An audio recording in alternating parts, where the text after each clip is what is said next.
Hi, today I'm making a chickpea and cucumber salad.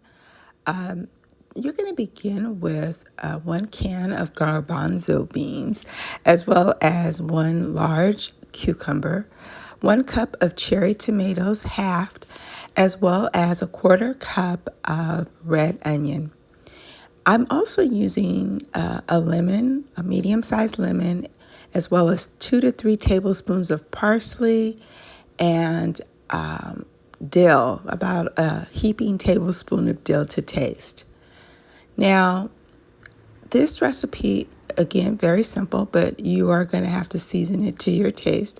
I've added salt and pepper to the ingredients, and I'm going to just chop up that fresh dill.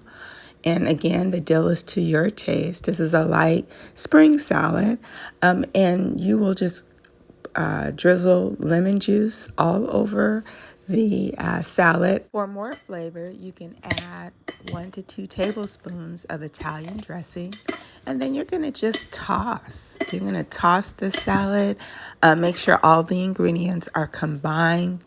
You can refrigerate. You can refrigerate this salad for about 10 minutes and it's ready to serve. It's a simple, easy spring salad. It's great for lunch. It's great. I added, you see, some additional lemon there, and perfect for this first day of spring.